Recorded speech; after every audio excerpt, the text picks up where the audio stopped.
ಈ ರಾಜ್ಯ ಕಂಡ ಕಾಂಗ್ರೆಸ್ ಸರ್ಕಾರ ಕಂಡಂತಹ ಅತಿ ದೊಡ್ಡ ಭ್ರಷ್ಟಾಚಾರ ಅಂದರೆ ಅದು ವಾಲ್ಮೀಕಿ ನಿಗಮಕ್ಕೆ ಅಂತ ಇಟ್ಟಂತಹ ಹಣ ಅದು ಅವ್ಯವಹಾರ ಆಗಿತ್ತು.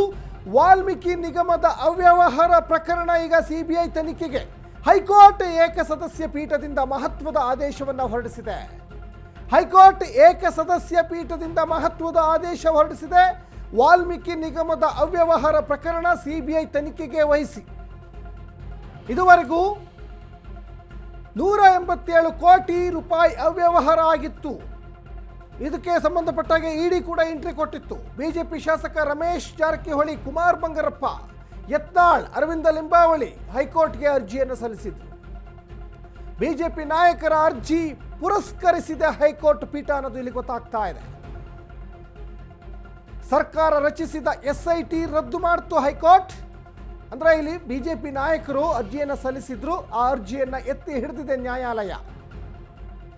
ವಾಲ್ಮೀಕಿ ನಿಗಮದ ಅವ್ಯವಹಾರ ಪ್ರಕರಣ ಸಿಬಿಐ ತನಿಖೆಗೆ ಈಗ ಹೈಕೋರ್ಟ್ ಏಕಸದಸ್ಯ ಪೀಠ ವಹಿಸಿ ಮಹತ್ವದ ಆದೇಶವನ್ನು ಹೊರಡಿಸಿದೆ ಅನ್ನೋದು ಕೂಡ ಇಲ್ಲಿ ಗೊತ್ತಾಗ್ತಾ ಇದೆ. ಇನ್ನು ವಾಲ್ಮೀಕಿ ಅಭಿವೃದ್ಧಿ ನಿಗಮಕ್ಕೆ ಸಂಬಂಧಪಟ್ಟ ಹಾಗೆ ಬಿ ನಾಗೇಂದ್ರ ಅವರು ಈ ವಾಲ್ಮೀಕಿ ನಿಗಮದ ಅವ್ಯವಹಾರ ಸುದ್ದಿ ಕೇಳಿ ಬಂದ ತಕ್ಷಣ ರಾಜೀನಾಮೆ ಕೊಡಬೇಕಾಯಿತು, ಜೈಲಿಗೆ ಹೋಗಬೇಕಾದಂಥ ಪರಿಸ್ಥಿತಿ ಬಂತು. ಸಿದ್ದರಾಮಯ್ಯನವರೇ ಸುಮಾರು 187 ಕೋಟಿ ಅಲ್ಲ 87 ಕೋಟಿ ಹಗರಣ ಆಗಿದೆ ಅಂತ ಸದನದಲ್ಲೇ ಒಪ್ಕೊಂಡ್ರು. ಬಿ ಜೆ ಪಿಯವರು ಉಗ್ರವಾದಂತಹ ಹೋರಾಟವನ್ನು ಮಾಡಿದರು, ಮೈಸೂರು ಚಲೋ ಮಾಡಿದರು. 3 ಜನ ಇದರಲ್ಲಿ ಬಹಳ ಮುಖ್ಯವಾಗಿ ಸಿದ್ದರಾಮಯ್ಯನವರ ಹೆಸರು ಗಂಭೀರವಾಗಿ ಕೇಳಿ ಬರ್ತಾ ಇತ್ತು. ಬಿ ನಾಗೇಂದ್ರ ಅವರ ಹೆಸರು ಕೂಡ ಕೇಳಿ ಬರ್ತಾ ಇತ್ತು. ಆಮೇಲೆ ಈ ವಾಲ್ಮೀಕಿ ನಿಗಮದ ಒಂದು ಅಧ್ಯಕ್ಷರೇನಿದಾರಲ್ಲ ಅವ್ರ ಹೆಸರು ಕೂಡ ಕೇಳಿ ಬರ್ತಾ ಇತ್ತು. ಇದು ಚುನಾವಣೆಗೆ ಬೇರೆ ರಾಜ್ಯದಲ್ಲಿ ದುರುಪಯೋಗ ಆಗಿದೆ ಅನ್ನುವಂತಹ ಮಾತುಗಳು ಕೂಡ ಕೇಳಿ ಬರ್ತಾ ಇತ್ತು. ಒಟ್ಟಿನಲ್ಲಿ ವಾಲ್ಮೀಕಿ ನಿಗಮದ ಅವ್ಯವಹಾರ ಪ್ರಕರಣ ಈಗ ಸಿಬಿಐ ತನಿಖೆಗೆ ಹೈಕೋರ್ಟ್ ಆದೇಶಿಸಿದೆ.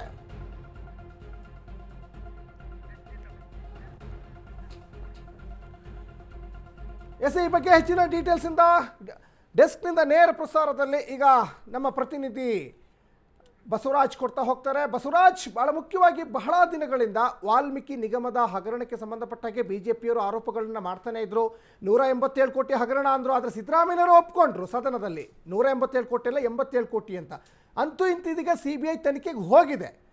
ವಾಟ್ ನೆಕ್ಸ್ಟ್ ಹಾಗಾದ್ರೆ ಅಂತ ಈಗ ಸದ್ಯಕ್ಕೆ ಕುತೂಹಲಕಾರಿಯಾದಂತಹ ಪ್ರಶ್ನೆ ಎಲ್ಲರಲ್ಲೂ ಕೂಡ ಕಾಡ್ತಾ ಇರುವಂಥದ್ದು. ಬಸವರಾಜ್, ಸಚಿನ್, ಬಿಜೆಪಿಯ ರೆಬಲ್ಸ್ ತಂಡ ಅಂತಲೇ ಗುರುತಿಸಿಕೊಂಡಿರುವಂಥ ಬಸನಗೌಡ ಪಾಟೀಲ್ ಯತ್ನಾಳ್, ಅರವಿಂದ್ ಲಿಂಬಾವಳಿ, ರಮೇಶ್ ಜಾರಕಿಹೊಳಿ, ಕುಮಾರ್ ಬಂಗಾರಪ್ಪ ಸಲ್ಲಿಸಿರುವಂಥ ಅರ್ಜಿಯನ್ನು ಇವತ್ತು ಹೈಕೋರ್ಟ್ ವಿಚಾರಣೆ ನಡೆಸಿ ಆರ್ಡರ್ ಮಾಡಿರುವಂಥದ್ದು. ಪ್ರಮುಖವಾಗಿ ಹೈಕೋರ್ಟು ಸ್ಪಷ್ಟವಾಗಿ ಹೇಳಿದೆ, ಆ್ಯಂಟಿ ಕರಪ್ಷನ್ ಇದು ನಿಮ್ಮ ವ್ಯಾಪ್ತಿಗೆ ಬರೋದಿಲ್ಲ, SIT ವ್ಯಾಪ್ತಿಗೆ ಬರುವಂಥ ರೀತಿಯಲ್ಲಿ ನೀವು ತನಿಖೆಯನ್ನು ಮಾಡಬೇಕಾಗಿತ್ತು.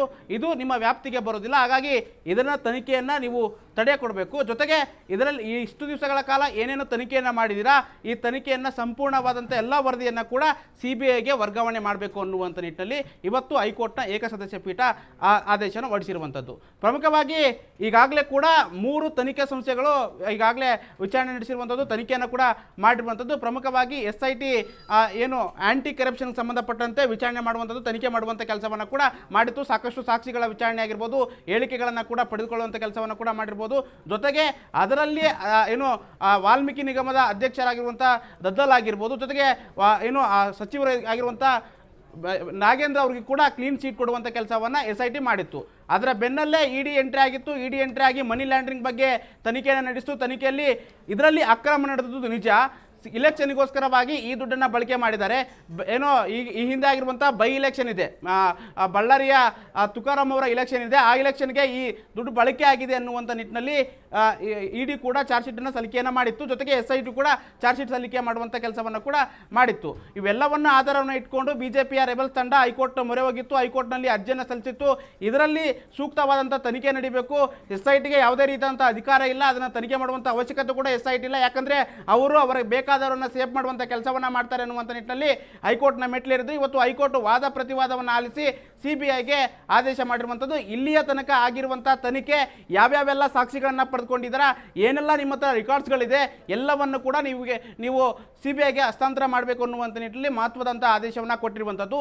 ಈ ಆದೇಶದ ಬೆನ್ನಲ್ಲೇ ಸಾಕಷ್ಟು ರೀತಿಯಾದಂಥ ಸಂಕಷ್ಟ ಎದುರಾಗುತ್ತೆ. ಸರ್ಕಾರ ಆಗಿರ್ಬೋದು ಮತ್ತು ಸಚಿವರಾಗಿರುವಂಥ ಮತ್ತೆ ಈಗ ಸಚಿವ ಸ್ಥಾನ ನಿರೀಕ್ಷೆಯಲ್ಲಿರುವಂಥ ಬಿ ನಾಗೇಂದ್ರ ಅವ್ರಿಗೂ ಕೂಡ ಸಾಕಷ್ಟು ಸಂಕಷ್ಟ ಎದುರಾಗುವಂಥದ್ದು ಬಹುತೇಕ ಬಹುತೇಕ ಖಚಿತ ಅಂತಲೇ ಹೇಳ್ಬೋದು ಸಚಿನ್.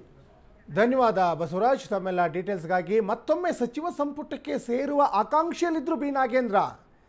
ಅದಾದ ಮೇಲೆ ಈ ಇಡಿ ಕೂಡ ಸಾಕಷ್ಟು ಈ ಕೇಸಲ್ಲಿ ದೊಡ್ಡ ಮಟ್ಟದಲ್ಲಿ ಕೆದಕ್ತು.